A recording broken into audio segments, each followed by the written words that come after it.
Good morning. मैं Rekha Sharma, associate professor political science, Rajiv Gandhi Rajkiya Mahila महाविद्यालय भिवानी से। आज हम बीए द्वितीय वर्ष के विद्यार्थियों के लिए चैप्टर 3 से शॉर्ट टाइप आंसर क्वेश्चंस करेंगे। चैप्टर का नाम है मानव अधिकारों की सार्वभौमिक घोषणा। इसमें सबसे पहले जो क्वेश्चन आपके पास आएगा वो है, मानव अधिकारों की सार्वभौमिक घोषणा के विषय में आप क्या जानते हैं, या संयुक्त राष्ट्र मानवीय अधिकारों की घोषणा के विषय में आप क्या जानते हैं। संयुक्त राष्ट्र के 6 महत्वपूर्ण अंगों में आर्थिक एवं सामाजिक परिषद यानी इकोनॉमिक एंड सोशल काउंसिल एक महत्वपूर्ण अंग है। संयुक्त राष्ट्र के चार्टर के अनुच्छेद 68 में ये व्यवस्था की गई है कि यह परिषद मानव अधिकारों के विकास के लिए एक आयोग की नियुक्ति करेगी। फरवरी 1946 में इस परिषद द्वारा एक आयोग की स्थापना की गई। आयोग ने मानव अधिकारों के संबंध में एक घोषणा पत्र तैयार किया, जिसे महासभा ने दिसंबर 1948 को स्वीकार किया। इस घोषणा पत्र को ही मानव अधिकारों की सार्वभौमिक घोषणा कहा जाता है, universal declaration of human rights. अब आपके पास क्वेश्चन आता है नंबर 2, मानव अधिकारों की सार्वभौमिक घोषणा का मसौदा किसके द्वारा तैयार किया गया।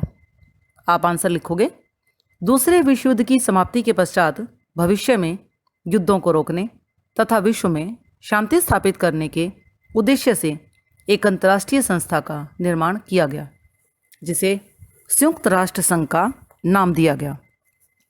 इस अंतर्राष्ट्रीय संस्था ने अन्य विषयों के साथ साथ मानवीय अधिकारों के विषयों को बहुत अधिक महत्व दिया। संयुक्त राष्ट्र के इस प्रयास के परिणाम स्वरूप फरवरी 1946 में आर्थिक तथा सामाजिक परिषद ने एक आयोग की स्थापना की, जिस आयोग ने मानव अधिकारों की सार्वभौमिक घोषणा का एक मसौदा तैयार किया, अर्थात मसौदा मतलब चार्टर। तीसरे नंबर पर क्वेश्चन आता है, सन 1941 में अटलांटिक चार्टर के द्वारा इंग्लैंड व अमेरिका के मध्य मानव अधिकारों के संबंध में क्या सहमति बनी थी। मैं क्वेश्चन दोबारा से दोहरा देती हूँ। सन 1941 में अटलांटिक चार्टर के द्वारा इंग्लैंड व अमेरिका के मध्य मानव अधिकारों के संबंध में क्या सहमति बनी थी। आप इसका आंसर लिखेंगे, अगस्त 1941 में ब्रिटेन के प्रधानमंत्री चर्चिल तथा अमेरिका के राष्ट्रपति रूजवेल्ट ने अटलांटिक चार्टर पर हस्ताक्षर किए। इस चार्टर में अन्य बातों के अतिरिक्त इस बात पर भी सहमति बनी कि संबंधित देशों के लोगों के ऐसे अधिकारों का सम्मान किया जाएगा जिनके आधार पर वे अपनी इच्छानुसार देश की सरकार का गठन करेंगे। इस तरह इस चार्टर में लोगों के राजनीतिक अधिकारों को स्वीकृति प्रदान की गई। अब आपके पास चौथे नंबर का क्वेश्चन आता है, सन 1946 में अंतर्राष्ट्रीय स्तर पर गठित मानव अधिकार आयोग के मुख्य कार्य अथवा उद्देश्य क्या थे। आप आंसर लिखेंगे, संयुक्त राष्ट्र के महत्वपूर्ण अंगों में से आर्थिक तथा सामाजिक परिषद एक महत्वपूर्ण अंग है। संयुक्त राष्ट्र के चार्टर के अनुच्छेद 68 में ये व्यवस्था की गई है कि मानवीय अधिकारों के विकास के लिए यह परिषद एक आयोग का गठन करेगी। फरवरी 1946 में अंतर्राष्ट्रीय स्तर पर एक आयोग का गठन किया गया। इस आयोग का मुख्य कार्य मानव अधिकार विधेयक को तैयार करना था। आयोग को यह कार्य 3 चरणों में पूरा करना था। प्रथम चरण मानव अधिकारों को परिभाषित करना, दूसरे चरण में परिभाषित मानवीय अधिकारों के विषय में राज्यों को बाध्य करने वाली प्रसंविधाओं को तैयार करना, और तीसरे चरण में मानव अधिकारों को लागू करने के उपायों का एक प्रारूप तैयार करना। अब आपके पास 5वें नंबर पे क्वेश्चन आता है, संयुक्त राष्ट्र मानवीय अधिकारों की घोषणा के 2 मौलिक सिद्धांतों का वर्णन करें। आप आंसर लिखेंगे, संयुक्त राष्ट्र मानवीय अधिकारों की घोषणा का पहला मौलिक सिद्धांत है कि सारे व्यक्ति स्वतंत्र पैदा हुए हैं तथा गौरव और अधिकारों में सभी समान हैं। घोषणा के पहले अनुच्छेद में यह भी व्यवस्था की गई है कि सभी व्यक्तियों के पास तर्कशीलता तथा आत्मा होती है। उनको एक दूसरे के प्रति मातृभावना के अधीन रहकर व्यवहार करना चाहिए। इस घोषणा के अनुच्छेद 2 में ये व्यवस्था की गई है कि प्रत्येक व्यक्ति इस घोषणा में अंकित अधिकारों तथा स्वतंत्रताओं के लिए समान अधिकारी है। इन अधिकारों संबंधी जन्म, जाति, रंग, लिंग, वंश, संप्रदाय, भाषा, धर्म, राजनीति तथा कोई अन्य विचार, राष्ट्रीय तथा कोई अन्य विचार, सामाजिक संबंध, संपत्ति तथा पदवी के आधार पर कोई किसी तरह का भेदभाव नहीं किया जाएगा। अब आपके पास 6 नंबर पर क्वेश्चन आता है, मानवीय अधिकार घोषणा में अंकित किन्हीं 2 आर्थिक अधिकारों का वर्णन करें। आप इसका आंसर लिखेंगे। मानवीय अधिकार घोषणा में आर्थिक अधिकारों को मान्यता दी गई है। इस घोषणा के अनुसार प्रत्येक व्यक्ति एक रूप में अथवा दूसरों के साथ मिलकर संपत्ति रखने का अधिकारी है। अर्थात घोषणा पत्र में संपत्ति के अधिकार को मान्यता प्रदान की गई है। किसी व्यक्ति को उसकी संपत्ति से वंचित नहीं किया जा सकता। दूसरे, इस घोषणा पत्र में इस सिद्धांत को स्वीकार किया गया है कि प्रत्येक व्यक्ति को अपनी क्षमता तथा योग्यता के अनुसार कार्य करने का अधिकार है। 7वें नंबर पर क्वेश्चन आता है, मानवीय अधिकार घोषणा में अंकित 2 राजनीतिक अधिकारों का वर्णन करें। मानवीय अधिकारों की सार्वभौमिक घोषणा में निम्न राजनीतिक अधिकारों की व्यवस्था की गई है। इस व्यवस्था के अंतर्गत यह कहा गया है कि किसी भी देश के नागरिकों को अपने देश में अत्याचारों से बचने के लिए दूसरे देश में शरण प्राप्त करने का अधिकार होगा, परंतु इस अधिकार का प्रयोग केवल राजनीतिक अपराधों से संबद्ध व्यक्तियों द्वारा ही किया जा सकता है। दूसरी घोषणा में यह व्यवस्था की गई है कि प्रत्येक व्यक्ति को राष्ट्रीयता का अधिकार होगा तथा किसी भी व्यक्ति को मनमर्जी से उसकी राष्ट्रीयता से वंचित नहीं किया जा सकता।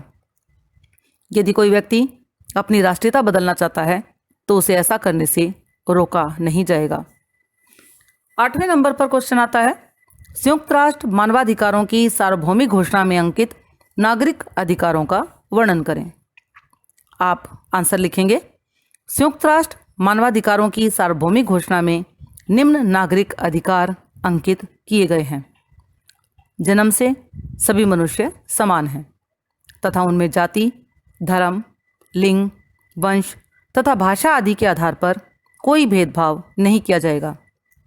सभी को जीवन, स्वतंत्रता तथा सुरक्षा का अधिकार प्राप्त होगा।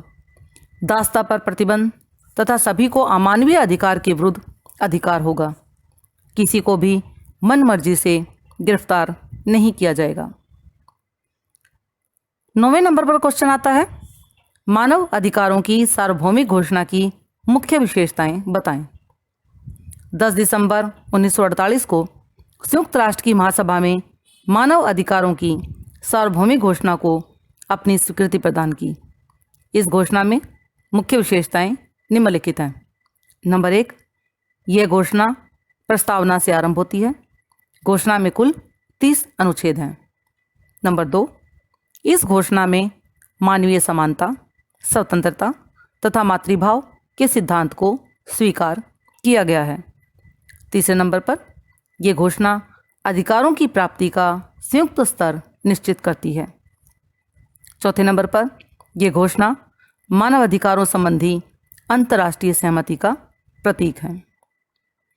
10वें नंबर पर क्वेश्चन आता है, मानव अधिकारों की सार्वभौमिक घोषणा के महत्व की व्याख्या करें, या इसके स्थान पर मानव अधिकारों की सार्वभौमिक घोषणा के 2 महत्व बताइए। आप आंसर लिखेंगे।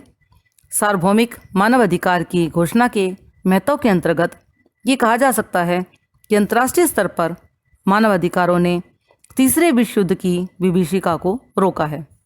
वर्तमान में मानव अधिकार प्रथम तथा दूसरे विश्व युद्ध की देन कहे जा सकते हैं, इसलिए इनके प्रभाव में भविष्य के अंतर्राष्ट्रीय संघर्ष पर अंकुश लगाया जा सकता है। मानव अधिकारों की ये सार्वभौमिक घोषणा अंतर्राष्ट्रीय चेतना का प्रतीक है। समानता, स्वतंत्रता, भ्रातृभाव के सिद्धांतों पर आधारित ये घोषणा लोकतंत्रीय व्यवस्था का समर्थन करती है। दूसरे नंबर पर मानव अधिकारों की सार्वभौमिक घोषणा के अनुसार सभी राष्ट्रों के सभी मानवों के लिए अधिकार समान रूप से लागू होते हैं। परिणाम स्वरूप इनसे विश्व समुदाय में मैत्री के भाव उत्पन्न होते हैं तथा मैत्री की विचारधारा का प्रसार व प्रचार भी संभव होता है। इस घोषणा में अंकित अधिकार सार्वभौमिक स्वरूप के होते हैं, अर्थात यूनिवर्सल होते हैं, सभी लोगों के लिए विश्व में समान होते हैं। हम कल चौथे चैप्टर स्वतंत्रता की अवधारणा तथा सिद्धांत के शॉर्ट आंसर टाइप क्वेश्चंस करेंगे। धन्यवाद।